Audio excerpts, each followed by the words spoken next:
Hello and welcome to The Hero Spouse. I'm Kendra Ruth, here to answer one of your questions about marriage and midlife crisis.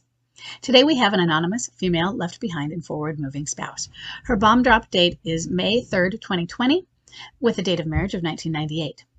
She has a boomerang who is a high-energy replayer. She says, my MLCer's dad died just a month before bomb drop. That was the same time that the world shut down due to COVID. He said, I love you, but I'm not in love with you. He was cold and distant, but he agreed to do the marriage helper workshop. He seemed to be trying for a few weeks, but then he moved out in November of 2020. I found out there was another woman who had been in contact with him 2 weeks before his dad passed. Her dad passed away during that same time period. The thing is, my husband had a brief affair in 2006 with that woman. It was before I knew about midlife crisis. Back then she cheated on him, and I took him back, and we swept this under the rug. Now I can see he was in replay back then, and then he buried everything. He's very much in replay now, and he still seems to be in limerence with her after 2.5 years. Was he in replay the whole time? Since 2006. Or was his MLC paused, and when his dad passed, it triggered him again, and he's playing out what he never finished? We're currently in the divorce process. Okay, well, first, you and I were doing the same thing on your wedding day. You share my anniversary date. Exactly. Which I found interesting because my bomb drop was 2005. So your first infidelity, 2006, was during Chuck's midlife crisis. Now, I don't know your ages. I don't know that he might have had an affair that wasn't anything to do with midlife crisis. And then it's not uncommon for an affair partner to be a old flame type of thing, someone who's convenient. I mean, it was especially convenient that he knew things had worked with her before. He knew he could have a relationship with her because they got along somehow previously. But if it was, if you go into midlife crisis and you are what I call it being yanked out the tunnel prematurely, yes, then you will go back in for a much worse crisis, and it will be many years later. Usually I don't say 2 years later. If it's 2 years, then I really think of it as part of the same thing, and it just got shoved underground for a while, or there was denial. Like the spouse was denying there was a problem, and he was at home not really working on it, but trying to work on it, but seething. But we're looking at, 14 years? And I see a good 10-year gap was pretty common. So yeah, a 14-year gap. Yeah, he has gone back in for the real midlife crisis, and it will be worse. But also, don't say the last one was a midlife crisis. Maybe maybe he had an affair. Having an affair doesn't mean you're having a midlife crisis. And so we've seen some where they clearly had the midlife crisis signs. They were in the right age range. They had the right triggers, and then it could be he had an affair. Not to minimize it at all. It doesn't mean that the events are related in both being MLCs.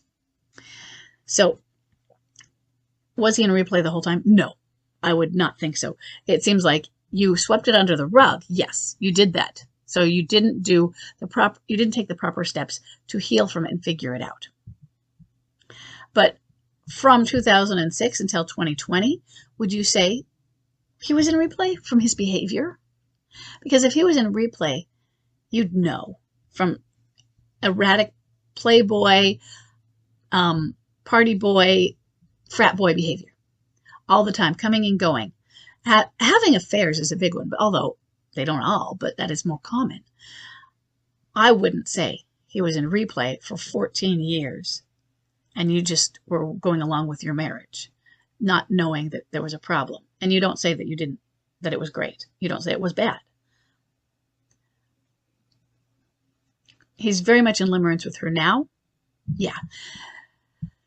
2.5 years. Limerence lasts for 3, and it can last longer. It can last shorter. But the other thing about limerence is that there are other things that can take over. Emotional blackmail is a big one.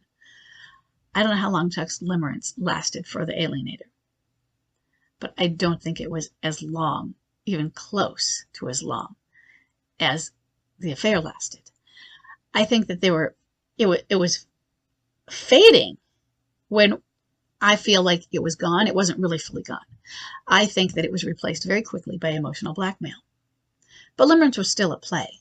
It just wasn't that really strong obsession because he'd seen what she could do and what could happen and the way he felt. But there was still a pull, and limerence was part of that. I just don't think it had the same strength. The emotional blackmail, that has barbed hooks. It goes in and they're barbed. It has trouble coming out because to extract those barbs, it rips out more. So it does more damage coming out than going in. Emotional blackmail can take over. So he could still be in limerence, but also consider these affairs last so long because there are other things that can be just as powerful in a different way as limerence. And they are powerful also in that they beat them down. They wear away at their esteem and their confidence. They wear away at their power. So he could be in both. I don't ever call it a paused MLC, but that's kind of what it bears down to. His dad dying was the perfect trigger, though. That was your technical trigger. If he was 30, I don't know how old he was at the original or so. If he was 35 even, it might not have been a midlife crisis. If he was 40, yeah, maybe. But, age-wise, perfect. But you said he had a brief affair. It was a few months. So I'm not convinced that he was going into a midlife crisis at that time. That's really, once you're in a midlife crisis, yeah, I see plenty of people getting yanked out, but not nearly as many as don't get yanked out. It's not uncommon, but it's also not common. Okay? Your job now is to detach. You're in the divorce process. Do what you need to do to take care of yourself, to heal, and to not accept blame for what has been going on. This time, whether he's home or not, you don't sweep it under the rug. Because even if he doesn't reconcile with you,